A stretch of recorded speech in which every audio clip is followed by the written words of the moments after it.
अच्छा खालिद साहब एक चीज मैं अर्ज करना चाहना था। हाँ जजमेंट जी है वो जरूर देख लेना। हाँ 7 मेंबर जजमेंट है और जी अपना शो मोटो है नंबर 4 ऑफ 2010 रिपोर्टेड है sir a 7 member judgement 2012 Supreme Court page 553 उत्ते। अच्छा जी ठीक है ना जी मैं देख लेना जो भी वकील तला कर रहे हैं जरा देख लेना कि भी अगर चलो बार तुम पढ़ोगे तो मैं वो भी देख ली जजमेंट जी 7 मेंबर बेंच हैगी है जिहदे च उन्होंने कहा कि जब तक एक्ट नहीं बनता ਉਹਦਾ ਤੁਸੀਂ जरा गौर ਨਾਲ पढ़ो ਤੇ क्लॉज 3 ਮੈਂ ਹੈਡ ਨੋਟ 26 ਤੇ ਉੱਥੇ ਉਹਨਾਂ ਨੇ ਰਸਤਾ ਦਿੱਤਾ ਹੋਇਆ है।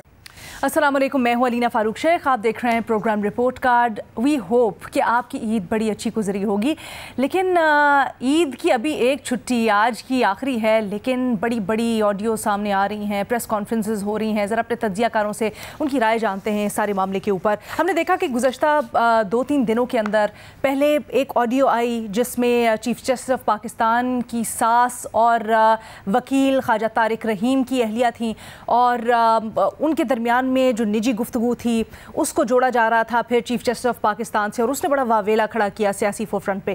बट अब हमने आज एक और ऑडियो सुनी है जिसमें साबिक chief justice Pakistan justice Saqib Nisar, justice retired Saqib Nisar हैं और वो PTI के वकील ख्वाजा तारिक से बात कर रहे हैं और जो यूसुफ रज़ा गिलानी की नाअहली वाला फैसला है उसका हवाला देते हुए कुछ कानूनी एडवाइस दे रहे हैं। अब एक तरफ तो इसके ऊपर साकिब निसार साहब का रद्द-ए-अमल आया है और वो कह रहे हैं कि निजी इस तरह की कॉन्वर्सेशन रिकॉर्ड कर रहे हैं, ये बिल्कुल ही गलत है, इसमें कोई ऐसी बात या कोई ऐसी कॉन्वर्सेशन नहीं हुई जिसके ऊपर इतना वावेला खड़ा किया जाए। दूसरी तरफ हुकूमती रद्द-ए-अमल जो सामने आया है उसमें वो इसका ताना बाना जोड़ रहे हैं 2016 से जो सारा का सारा मामला यानी नवाज शरीफ वाला पनामा केस जुड़ा हुआ है उससे, और कहते हैं ये बड़ा संगीन मामला है और ख़ास तौर पे ये भी कि आज तक किस तरह से साकिब निसार पाकिस्तान तहरीक इंसाफ की कानूनी मदद कर रहे हैं। वो ये भी कहते हैं कि तौहीन अदालत के सिलसिले में जो पर्चा था वो आउट हो गया है। अब अपने तज्जियाकारों से हम ये पूछ रहे हैं कि जो सारा का सारा मामला बन रहा है इसमें किसका मौक़िफ़ दुरुस्त है, लेकिन खातिर जमा ये भी कि अब से कुछ देर पहले DG ISPR ने प्रेस कॉन्फ्रेंस की है और उन्होंने बड़ी अहम बातें की हैं। आपके लिए हम चीदा चीदा नुकात सामने रख देते हैं। उन्होंने कहा है जी असल ताकत का महवर अवाम है, हमारे लिए तमाम सियासी जमातें काबिल एहतराम है। मेजर जनरल अहमद शरीफ ने कहा कि पाकिस्तान की फ़ौज कौमी फ़ौज है, हम किसी ख़ास सियासी जमात या नज़रिए की तरफ राग़िब नहीं है। फिर उन्होंने आगे चलकर यह भी कहा कि वज़ारत दिफ़ा ज़मीनी हक़ाइक़ पर मबनी अपना मौक़िफ़ सुप्रीम कोर्ट को बता चुकी है। अब फ़ौज कौम और मुल्क के मफाद में नहीं कि फ़ौज को सियासत में डाला जाए। चीफ जस्टिस से बातचीत ओपन हुई होती तो ओपन की जाती, वो बातचीत चीफ जस्टिस और इदारे के दरमियान में हुई है। इसके ऊपर भी आगे चलकर बात करेंगे, बट पहले ये जो ऑडियो लीक्स हम काफ़ी दिनों से सुन रहे हैं और फिर अभी जो हालिया साबिक चीफ जस्टिस साकिब निसार की ऑडियो आई है PTI के वकील के साथ, उसके ऊपर अपने तज्जियाकारों की राय जानते हैं। हमें ज्वाइन कर रहे हैं इरशाद भट्टी साहब, सलीम साफ़ी साहब, रीमा उमर साहिबा और सुहेल वड़ायत साहब भी हमारे साथ मौजूद हैं। इरशाद भट्टी साहब, आपसे मैं गुफ्तगू का आगाज़ करना चाहूँगी, और क्या आपको लगता है कौन यहाँ पर सही बात कर रहा है, हुकूमत या फिर साकिब निसार साहब और PTI के वकील का जो मौक़िफ़ सामने आया है वो?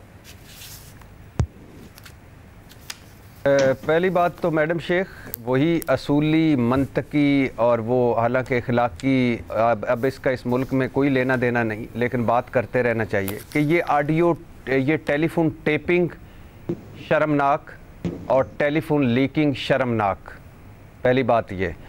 दूसरी बात ये कि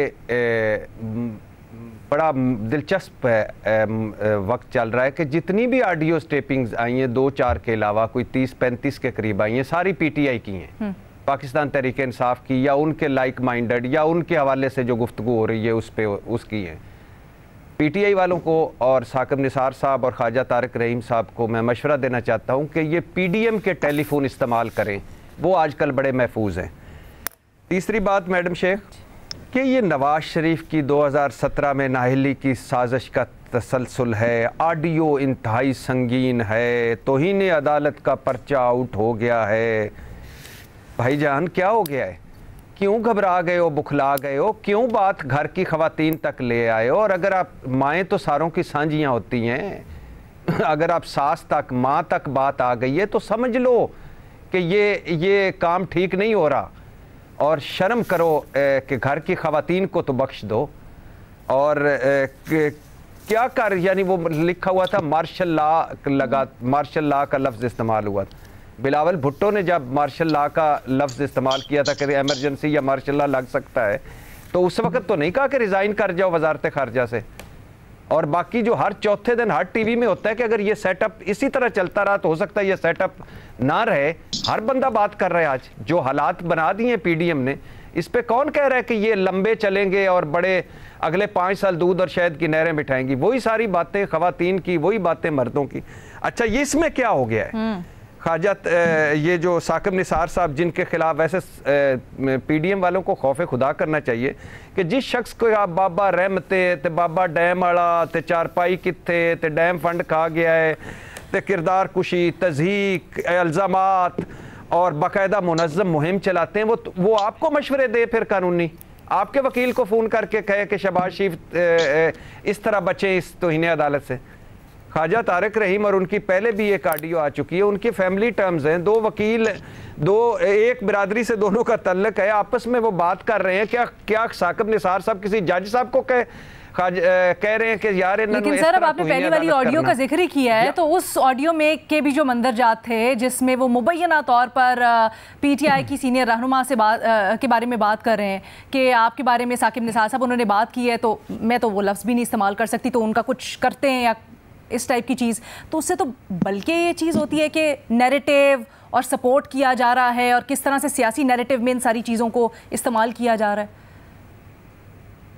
वो मैडम शेख जो पहले, सबसे पहले तो मैंने उस पर पहले भी 1-2 टीवी प्रोग्राम में मजम्मत की थी, वो जो लफ्ज़ इस्तेमाल किया है मरीम नवाज साहबा काबिल एहतराम है, वो लफ्ज़ काबिल मजम्मत है, शर्मनाक है। ठीक है।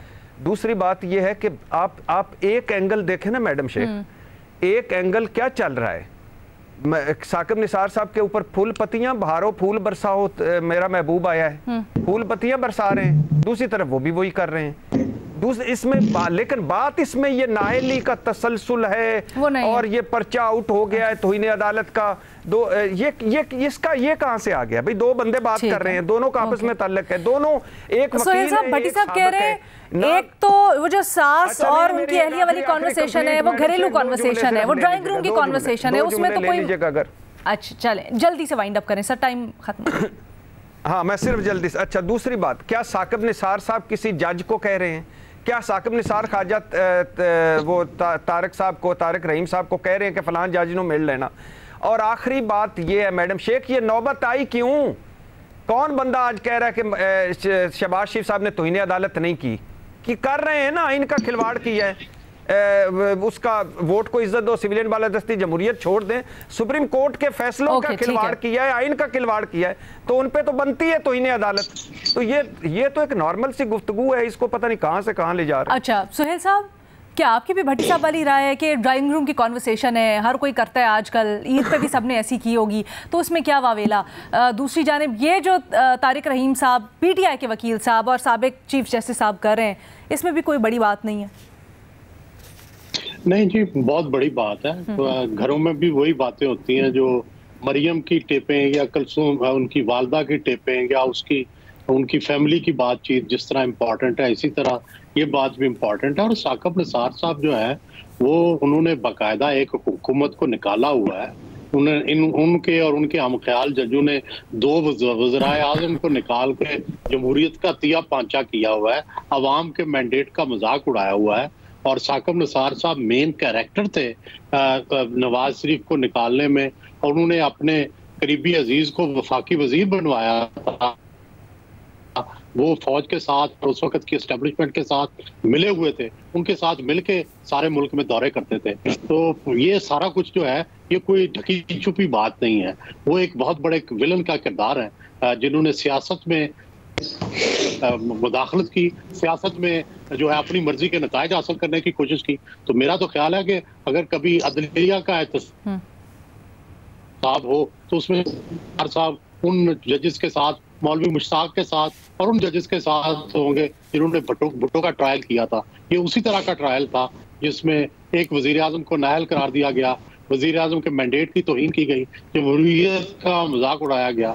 तो साकिब निसार साहब की हर चीज पर नजर रखने की जरूरत है, वो क्या कर रहे हैं, वो किससे बात कर रहे हैं, वो इम्पोर्टेंट है। और ख्वाजा तारिक रहीम साहब वकील हैं PTI के, उनको कोई भी वो मशवरा दें तो क्यों ना उसके बारे में लोग मालूमात हासिल करें और क्यों ना लोग उस पर बात करें और क्यों ना उंगलियां दबाएं कि ये वही कंटिन्यूएशन है जो नवाज शरीफ को नैली से शुरू हुई थी और अभी तक जारी है। और ये उसके किरदार है, अहम किरदार है, इनको कभी नजरअंदाज नहीं करना चाहिए और इनको करार वाकई सजा मिलनी चाहिए जब भी ऐसा मौका आया।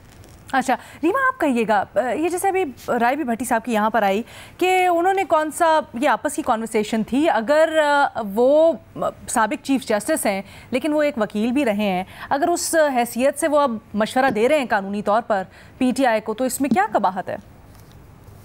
जी शुक्रिया लीना। पहले तो मैं ये कहना चाहती हूँ, जो भट्टी साहब ने भी बात की, मेरा ख्याल है ज़्यादा फोर्सफुली भी कहने की उसको ज़रूरत है कि ये जो सर्वेलेंस है ये गैर कानूनी है, ये गैर आईनी है, ये हमारे फंडामेंटल राइट्स के खिलाफ है। तो जब भी हम ऐसी ऑडियोज जो है उनको डिस्कस करें, ये डिस्क्लेमर ज़रूर देना चाहिए कि हमें एतराज़ है जिस तरीके से ये ऑडियोज हमारे सामने आती हैं, जिस तरह ये लीक होती हैं। और ये अब नॉर्मलाइज हो गई एक तरह से बात, हर दूसरे हफ्ते कोई ना कोई ऑडियोज आ रही होती हैं और हमारी पॉलिटिक्स में इसका बहुत एक रोल हो गया है। मेरा ख्याल है हमें नॉर्मलाइज नहीं होने देना चाहिए और इस पर हमेशा सवाल उठाना चाहिए, कंडेम करना चाहिए।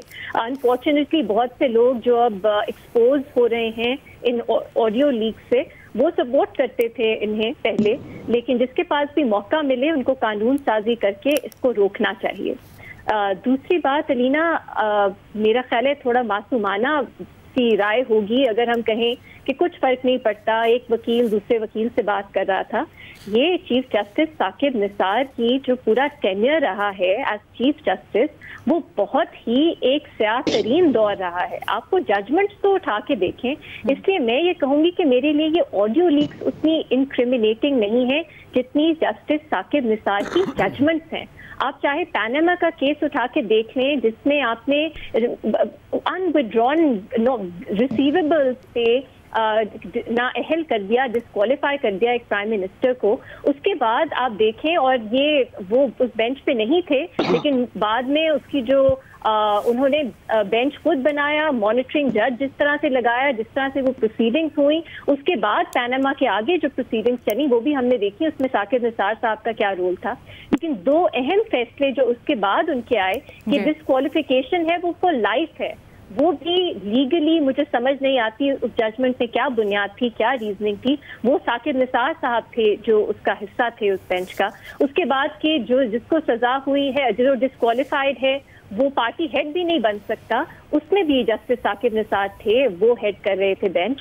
तो ये, और इसके अलावा रीना डैम फंड से आपको नजर आ जाता है कि उनकी इमरान खान साहब से किस तरह की एक दोस्ती थी, उन्होंने साथ मिलके क्या खेल खेला पूरी कौम के साथ डैम फंड के नाम पे। इसके अलावा आपको बहुत सी और जजमेंट्स नजर आती हैं जो आपको दिखाती हैं कि वो पार्टिजान उनका एक रोल रहा, वो इस्टेब्लिशमेंट की उस वक्त गेम खेल रहे थे। तो मेरे लिए तो उनकी वो जजमेंट्स ही काफी है, मुझे इस तरह की ऑडियो लीक सुनने की जरूरत ही नहीं है।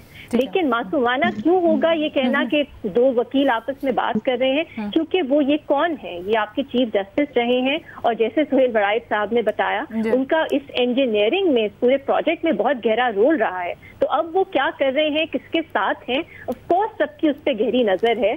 तो ये इरेलीवेंट चीज नहीं है। लेकिन अलीना, जो उन्होंने जिस जजमेंट का हवाला दिया, कोई भी कानून का तालिब इल्म, कोई लॉ का स्टूडेंट ही आपको बता देगा कि अगर आपने सिविल कंटेम्प्ट देखना है तो ये सबसे बड़ी जजमेंट है यूसुफ रजा गिलानी साहब की। तो मेरा नहीं ख्याल कि उन्होंने कोई ऐसी कोई राज की बात बता दी।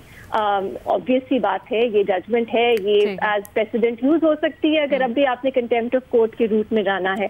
और ना एक छोटी सी बात हमें और याद रखनी चाहिए, ना सिर्फ कंटेम्प्ट बल्कि शायद इसका आजाद कश्मीर वाले मामले से भी जोड़ा जा रहा है। जी वो भी थी, लेकिन एक्चुअली वो ये मुझे सवाल और उठता है उनकी लीगल उस पे के जो आजाद कश्मीर पे वे कंटेम्प्ट ऑफ कोर्ट का सिलसिला है पूरा, वो है रिडिक्यूलिंग द जुडिशरी पे, वो स्कैंडलाइजिंग द जुडिशरी पे, जो यूसुफ रजा गिलानी साहब को कन्विक्ट किया गया वो सिविल कंटेम्प्ट पे था कि आप अदालत का हुक्म की नाफरमानी करें, और उसको अदालत ने बाद में जोड़ दिया था कि ये भी ridiculing, bringing the court into ridicule है, इसलिए इस पे डिस्क्वालिफिकेशन भी बनती है। मेरा उस पर बहुत सवाल है, मेरा नहीं ख्याल ये इतना सिंपल एक चीज है। लेकिन अलीना एक चीज हमें याद रखनी चाहिए कि अगर आप नाम देखें जस्टिस साकिब निसार के टेन्योर में जब वो चीफ जस्टिस थे, उन बेंचेस का कौन हिस्सा रहते थे।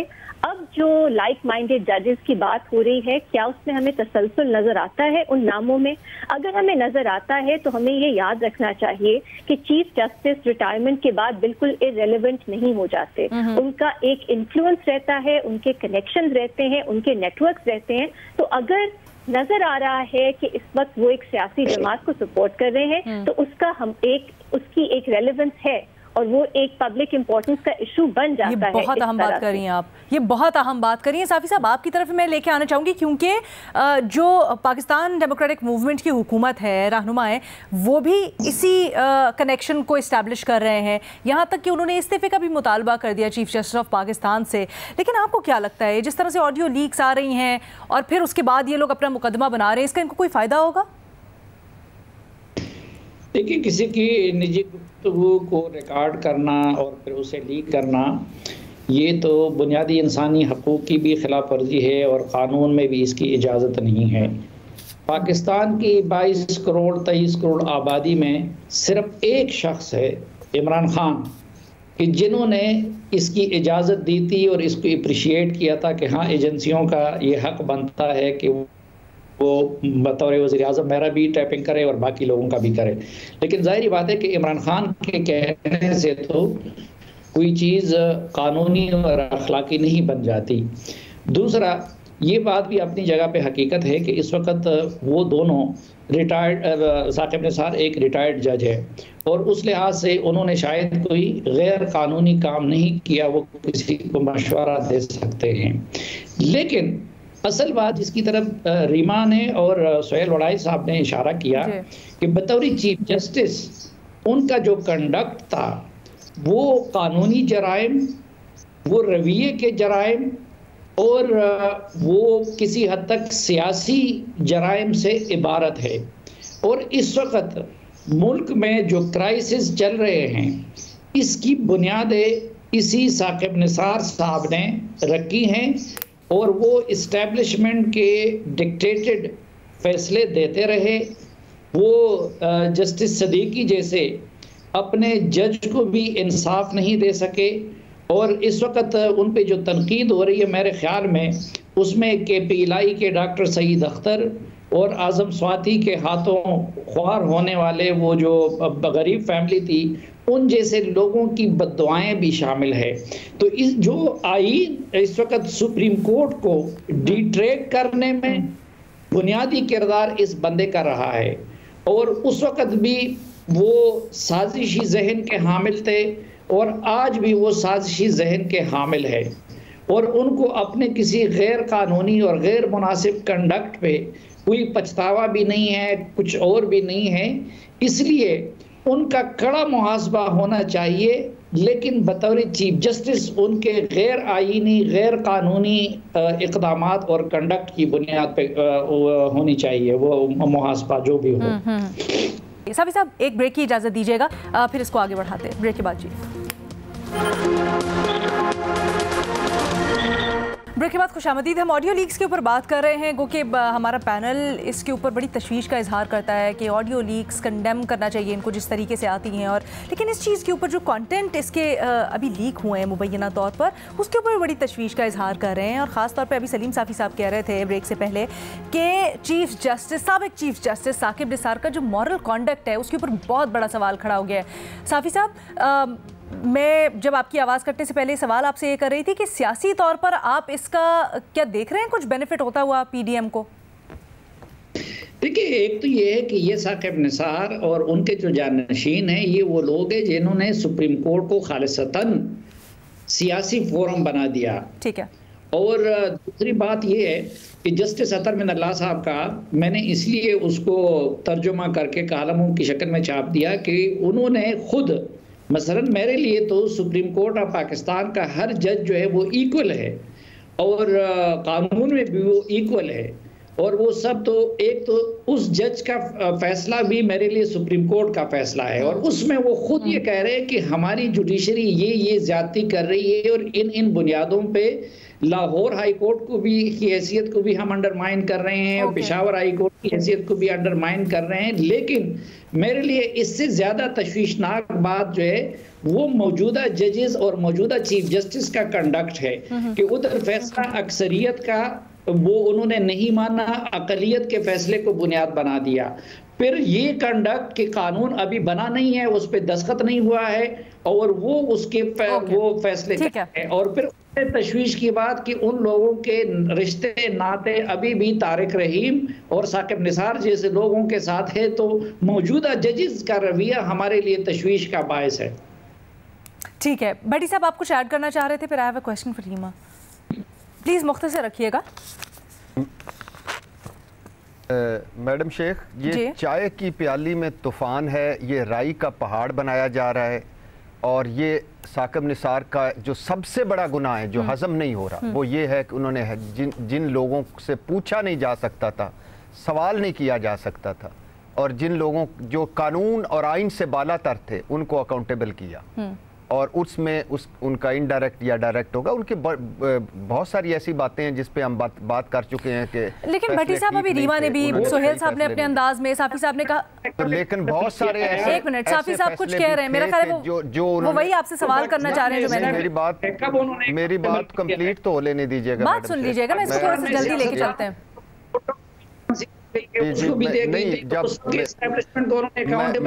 जब मेरी तरफ आती हैं तो कहती हैं kill the meant and talk. इसी तरह की जीआईटी पूरी पड़ी हुई है, वो आजम स्वाति के केस में उस पे उन्होंने अमल किया, एस्टेब्लिशमेंट के कहने पे नहीं किया। तारीख को जब आप इकट्ठा करके देखते हैं, बाकायदा मुनज़्ज़म मुहिम चल रही है, बाकायदा एक प्रोपेगेंडा चल रहा है इस वक्त, बाकायदा एक डिफाइनिंग मूवमेंट्स हैं। एक तरफ वो माफियाज हैं, सिसिलियन माफिया गॉडफादर हैं, दूसरी तरफ बेचारा सहमा हुआ आइन है, सहमी हुई सुप्रीम कोर्ट है, सहमे हुए सुप्रीम कोर्ट के फैसले हैं, एक और जमहूरियत, सिविलियन बारादस्ती और ये जो इनके चोचले थे वो बर्बाद हो चुके हैं। तो इसलिए ये सारा सुहेल साहब ये पूछे, भट्टी पूछे, अब आप हमेशा मजाक उड़ाया करते थे, ये जमहूरियत पसंद, ये आइन पसंद, ये पॉलिटिशियन, अब ये आइन और जमहूरियत के हामी बन गए हैं, ये तजाद क्यों?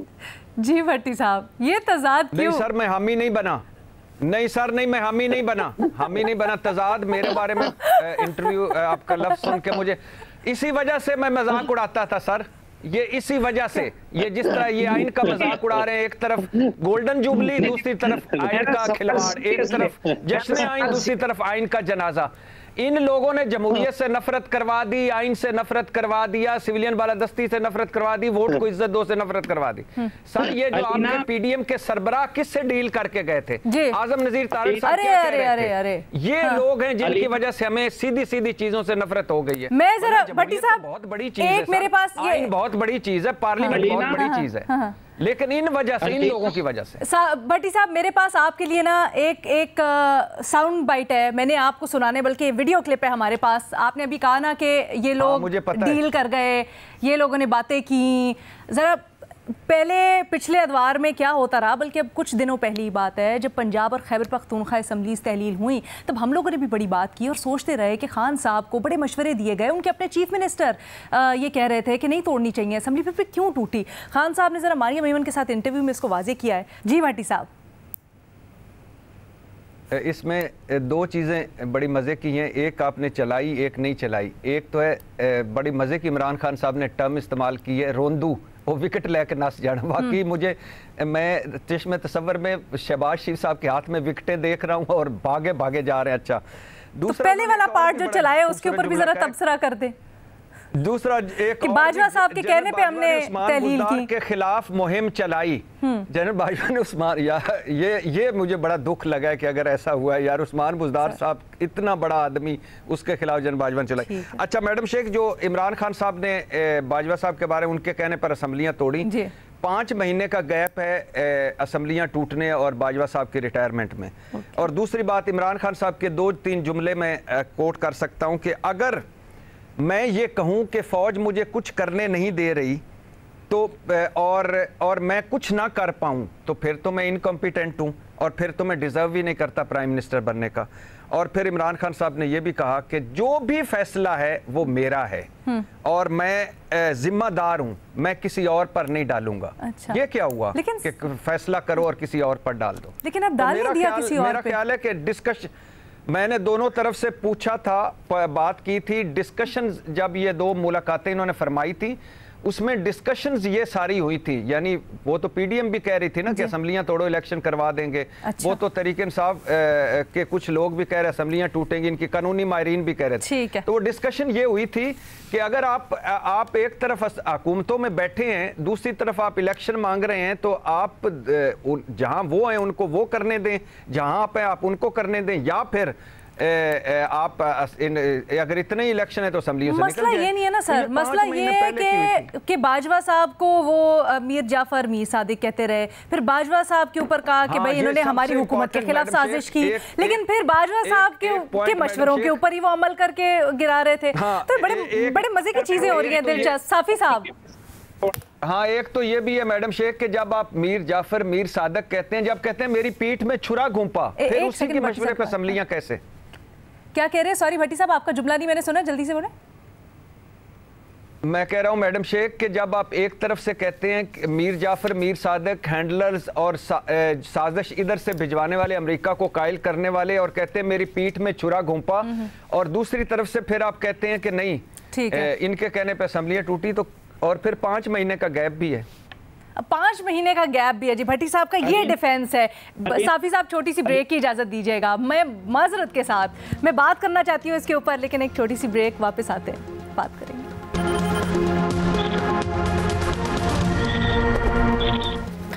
ब्रेक के बाद खुशामदीद जी। इमरान खान साहब ने अपने हालिया इंटरव्यू में ये कहा है कि उन्होंने जो असम्बलियाँ तहलील की, यानी पंजाब और खैबर पख्तूनख्वा की, बाजवा साहब के मशवरे के ऊपर की। सलीम साफी साहब, भट्टी साहब कहते हैं वो कह तो रहे थे, बाजवा साहब के खिलाफ भी इल्ज़ामात देते थे, लेकिन फिर बाजवा साहब की रिटायरमेंट और असम्बलियों में 5 महीने का गैप है और इस टाइप का कुछ, आप क्या कहेंगे सर?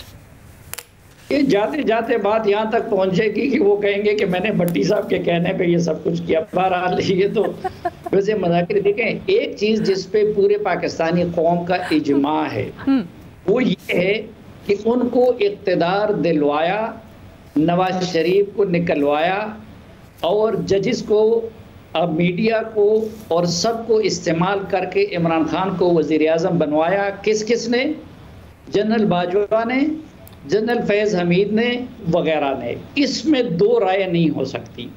अब जहाँ तक खात्मे की बात है तो वो कभी कहते अमेरिका से शुरू हुए, फिर उस पे आए, फिर उस पे आए। मैं तो इस पे हैरान हूँ कि अगर बाजवा साहब उसके बाद भी ये थे तो आपने उसकी गवाही नहीं सुनी चौधरी परवेज इलाही की कि मुझे बाजवा साहब ने कहा कि उधर जाएं। फिर जो पहले वाली बात हो रही थी कि ये, अच्छा, मुलाकात हुई है अगस्त में, 24 सितंबर को मैंने उस पर कॉलम लिखा, और आर्मी चीफ के मशवरे पे अमल नहीं कर रहे हैं, और फिर जनवरी में जब वो रिटायर हुए हैं तो उनके मशवरे पे अमल कर रहे हैं। तो इससे अंदाज़ा लगाए कि उनकी बातों में कितनी मंतिक है और कितनी नहीं है। लेकिन वो उससे जो पहली बात हुई है ना, जो भट्टी साहब ने फरमाया कि साकिब निसार इसलिए लोगों की आंखों में कटकते हैं कि उन्होंने ताकतवरों के खिलाफ फैसले दिए। पाकिस्तान में ताकतवर और अनअकाउंटेबल समझा जाता है इस्टेब्लिशमेंट को। उन्होंने जितने पे किए इमरान खान के हक में और नवाज शरीफ के खिलाफ, जहांगीर तरीन के खिलाफ, ये सारा इस्टेब्लिशमेंट का एजेंडा था। आप मुझे बताएं, मिसिंग पर्सन का मामला है, साकिब निसार ने उस पर क्या कोई वो मैं मानता कि ताकतवरों के खिलाफ फैसला दे सकते, कभी उन्होंने उसको टच भी किया है? आप मुझे बताएं कि एक उनके कुलीग जज का मामला आया जो जस्टिस शौकत अजीज सिद्दीकी का, और दूसरी तरफ ताकतवर थे, तो वो किसके साथ खड़े हो गए? तो मैं तो उनकी पूरी कैरियर में उनका मुझे कोई ऐसा फैसला ही नजर नहीं आता जो उन्होंने ताकतवरों के खिलाफ दिया हो। इधर तो अदलिया के लिए, मीडिया के लिए, सब के लिए सियासतदान ही एक साफ निशाना होते हैं। वो तो फिर इसी अदलिया ने भुट्टो जैसे आदमी को फांसी भी दी है, उससे पहले भी फिर बड़े बड़े बहादुर जज गुजरे हैं जिन्होंने फारिग किया है। तो मुझे वो ताकतवरों को सजा देने की मुझे कोई एक मिसाल दे दे। भट्टी साहब, एक मिसाल तो हाजिर है, ये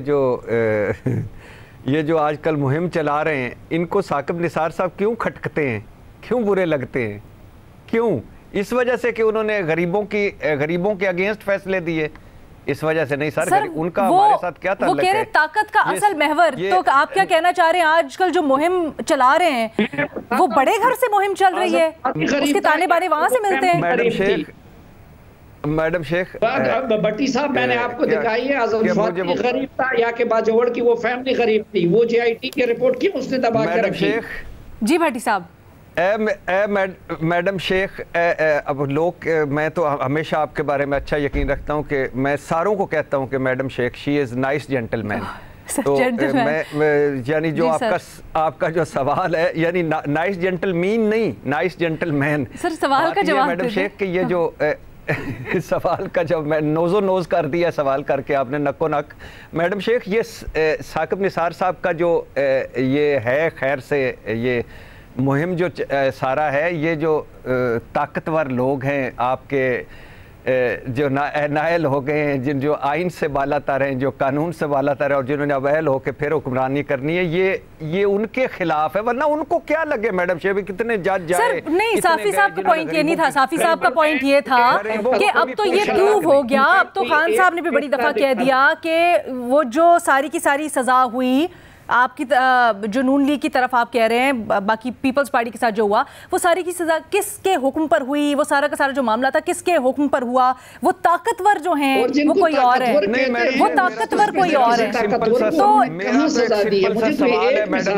मेरा एक सिंपल सा सवाल है, मेरा एक सादा सा सवाल है, मेरा एक सादा से, मैं इतना लंबा नहीं जाता, वरना फिर वो जमहूरियत और इन नकली लोगों की जमहूरियत। नहीं सर, वो सीधा सा सवाल किया साफी साहब ने, अगर आप उनका जवाब देना चाहें तो। ये कि नवाज, मेरा सवाल ये है कि नवाज शरीफ साहब भी मौजूद हैं, यानी नाअहली की बात करते हैं, जिसकी वजह से सारा हुआ, जिसकी वजह से सारा ये काम चल रहा है, ये सारा लेवल प्लेइंग फील्ड, तराजू का पलड़ा एक, और इलेक्शन से पहले बहुत कुछ होना बाकी, और जिसने अगेंस्ट फैसले दिए वो आज मिसाल इबरत बन रहा है। कोई मुल्क में इसमें आइंदा नहीं देगा इन ताकतवरों के खिलाफ फैसले, यकीन रखिए, जिस तरह हम सारे लगे हुए हैं ना। तो मेरा सवाल ये है कि क्या नवाज शरीफ साहब को अहल होना चाहिए था? वो भी मौजूद, एवन फील्ड भी मौजूद, जो उनसे सवाल पूछे उनका भी जवाब नहीं, तो क्या होना चाहिए? अगर नहीं होना चाहिए दोबारा आइन में तब्दीली करके कर दें। सर मेरा ख्याल है हम थोड़ा सा किसी और तरफ जा रहे हैं। मामला ये है ही नहीं, मामला ये है कि उनकी जो सजा हुई, अगर वो गलत हुई, अगर आप सही चीजों के ऊपर उनको सजा देते तो डेफिनेटली व्हाई नॉट, अगर आप सही तरीके से कानूनी दस्तावेजात में शामिल कर देते, नहीं, अगर उसके मुताबिक आप दे देते तो कोई मसला ही नहीं था ना।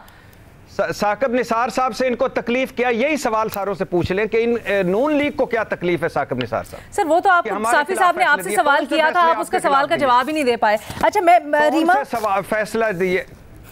अच्छा भट्टी साहब, मैं दोबारा दोहरा दूं सवाल, कौन से फैसले दिए इनके खिलाफ, नून लीग के खिलाफ, वो तो बता दें। वो तो मेरे ख्याल से उसमें भी शामिल नहीं थे नाअहली में।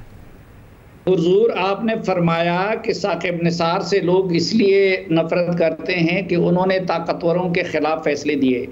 मैंने आपसे अर्ज किया, और अगर मेरा अच्छा ये भी आपने मेरा भी सवाल है सर, एक मिनट सुन ले, क्यों सर पूरा एक मिनट सुन ले, एक मिनट पूरा सवाल सुन ले, उसके बाद सिर्फ इसका जवाब दे दें।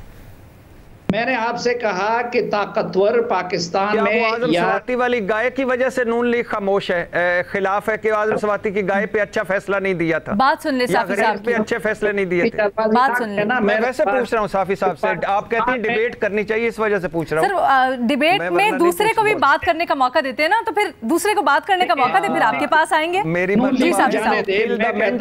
पाकिस्तान में हर कोई जानता है कि अनअकाउंटेबल जो होते हैं वो है इस्टेब्लिशमेंट। उनके अपने एक जज हाई कोर्ट के जस्टिस सदीकी और इस्टेब्लिशमेंट का मुकाबला आया था, जस्टिस सदीकी और इस्टेब्लिशमेंट का मुकाबला आया था। साकिब निसार ने किसका साथ दिया? नंबर 1, आप सिविलियन ताकतवर और कमजोर की बात करें तो आज़म स्वाति और बाजोड़ की फैमिली का, उस गरीब फैमिली को उनके मुकरम पे छोड़ दिया, और JIT की जो रिपोर्टें थी, JIT की जो रिपोर्टें थी वो आज तक उन्होंने दबा के रखी है। उस ताकतवर आजम स्वादी के कहने पे मेरे दफ्तर में आप वो 5 फाइलें मुलाहिजा कर चुके हैं। ठीक है। अच्छा, भट्टी साहब इसका जवाब नहीं देना चाहते ना, let's just rest it on that. नहीं देना चाहता हूँ।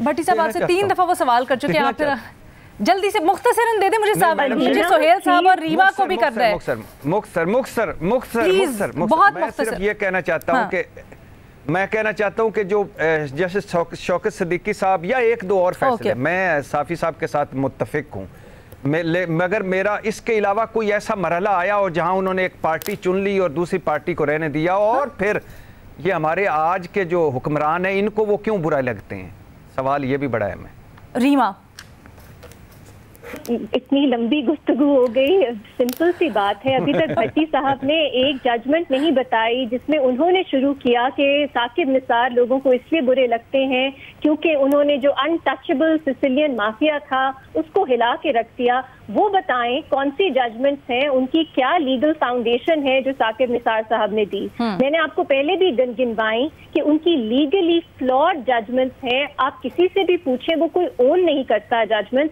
जिसमें जब नवाज शरीफ साहब को नाअहल किया गया, ये कहना कि वो लाइफ टाइम डिस्क्वालिफिकेशन है। उसके बाद ये भी कहना कि वो पार्टी हेड भी नहीं बन सकते, जबकि कानून में, आइन में ऐसा कुछ नहीं लिखा। खुद से बना लिया कि पार्टी हेड भी नहीं बन सकते। और एलिना ऐड करने दीजिए, भट्टी साहब अब मुझे बात करने दे, 15 मिनट से मैं आपको सुन रही थी। अलीना, हमारे आइन में अदलिया का एक रोल है। अदलिया जो है वो पार्लियामान नहीं बन सकती, अदलिया जो है वो एग्जीक्यूटिव नहीं बन सकती। साकिब निसार साहब ने सबसे बड़ा जो आइन के साथ जुर्म किया, उन्होंने अपने ऊपर रिस्पॉन्सिबिलिटी ले ली कि एग्जीक्यूटिव भी वो है, पार्लियामान भी वो है। आपको याद होगा डैम फंड का फैसला, उसमें आप देखें कि किस किस तरह की अदलिया ने खुद, और उस पर अकाउंटेबिलिटी अब भी नहीं बनती कि वो कितनी सस्पिशियस एक ऑर्डर था और उस पर किस तरह इम्प्लीमेंट करवाया गया। उस पर किस तरह ये तक कहा गया कि पूछा नहीं जाएगा अगर आप डैम फंड में पैसे डालें कि आपका अब सोर्स ऑफ इनकम क्या है। ये कोई ऑर्डर कर सकता है जज? सवाल बनता है। PKLI का फैसला आप देख लें, अब भी हम पछताते हैं कि क्या वो हुआ, वो बाद में आके सुप्रीम कोर्ट को ही तब्दील करना पड़ा वो फैसला। इस तरह के हमने बहुत सी जजमेंट देखी, उनका रवैया देखा, जिसमें उन्होंने एग्जीक्यूटिव को, उनकी जो सबऑर्डिनेट जुडिशरी है उसको सबका मजाक बना के रख दिया। और ये जो मैंने पहले आपको फैसले बताए, उस वक्त जो हुकूमत थी, नून लीग की हुकूमत के आखिरी कुछ साल थे, हुकूमत को फंक्शन करना मुश्किल कर दिया, जैसे इफ्तिखार चौधरी साहब ने पीपल्स पार्टी के साथ किया था। तो ये सिर्फ इस वक्त की हुकूमत की बात नहीं है। कोई भी आपको वकला जो आपकी कम्युनिटी है वो बताएगी कि साकिब निसार साहब को किस तरह याद किया जाता है, प्योरली इन लीगल टर्म्स। उनकी जजमेंट्स और उनके रवैये को अगर उनकी कोई लीगल मंतक, लीगल फाउंडेशन नहीं थी। भट्टी साहब, जो आप जिन फैसलों का हवाला दे, रीमा प्लीज मुख्तसर कीजिएगा जो भी आप कमेंट देना चाह रही है, फिर मैं सोहेल साहब को शामिल गुफ्तगू करूं।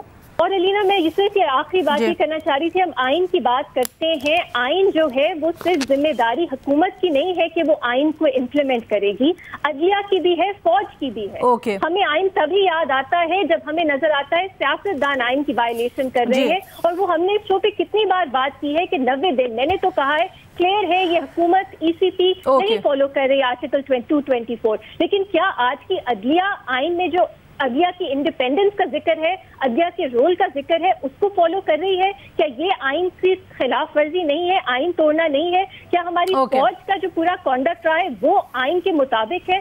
उस पर हम जब बात आती है तो तब हमें आइन पसंद नहीं आता, उस पर हम एक्स्ट्रा कॉन्स्टिट्यूशनल मीन्स को, मेजर्स को पसंद करते हैं। जब पॉलिटिशियंस पे बात आती है तब आइन जो है हमारे लिए सेक्रेट डॉक्यूमेंट हो जाता है, फिर हमें तशवीश होती है कि उसकी वायलेशन की हुई है। दोहरा मेयार खत्म करने की जरूरत है। सोहेल वड़ा साहब, आप कहिएगा प्लीज सर, और मुख्तसर अगर हो सके गुजारिश ही कर सकती हूँ मैं सर। अब आप इसका सियासी आगे किस तरह से मंजरनामा शेप होता हुआ देख रहे हैं? ये जो एक तरफ हुकूमत मुकदमा बना रही है और कह रही है कि जी लेवल प्लेइंग फील्ड ना सिर्फ हो, बल्कि इस वक्त जो हो रहा है अदलिया की तरफ से उसमें भी जो हम ख्याल लोग हैं उनको साइड पे किया जाए, आपको इसका फ्यूचर क्या नजर आता है? देखें जी, बड़ी वाज़ेह बात है कि अगले हफ्ते तक या तो ये सुप्रीम कोर्ट और एस्टेब्लिशमेंट और हुकूमत का आपस में तसादम होगा, और जो जजमेंट है अगर उस पर अमल नहीं होता 14 मई की, तो डेफिनेटली एक आजम और एक अनारकी और बढ़ेगी, मामलात और खराब होंगे, सियासी फिजा और मसमूम होंगे। और अगर कोई कंसेंसस हो जाता है इलेक्शन डेट पर दोनों पे, खान साहब के अंदर मुझे कल मैं मिला हूँ, मुझे लचक नजर आई है, वो एक दिन इलेक्शन करवाने की डेट पर रजामंद है, हुकूमत भी कुछ लचक दिखाए और आपस में अगर इत्तेफाक हो जाता है किसी डेट पर, अगस्त की, सितंबर की, अक्टूबर की, किसी डेट पर इत्तेफाक हो जाता है, तो ये इससे एक नया रास्ता जो है निकल सकता है। कुछ लेकिन ज्यादा इम्कान, लेकिन सर कुछ खबरें ऐसी भी आ रही हैं कि वजीर आजम ने एतमाद का वोट लेने का फैसला किया है। सर इसमें कितनी हकीकत है? लेकिन नहीं, मेरा नहीं ख्याल उन्हें कोई जरूरत है। दूसरी बात यह है, मुझे लगता यह है कि हम ज्यादा चांस इस बात का है कि पॉलिटिकल पार्टीज जो हैं और एस्टेब्लिशमेंट जो है वो बातचीत के मूड में नहीं है और वो चाहते हैं कि एक दफा जुडिशरी के साथ जो आखिरी लड़ाई है वो लड़ी जाए और देखा जाए कि जुडिशरी इम्प्लीमेंट करा सकती है कि नहीं। और जाहिर है जुडिशरी इम्प्लीमेंट नहीं करा सकती अगर एस्टेब्लिशमेंट साथ ना दे।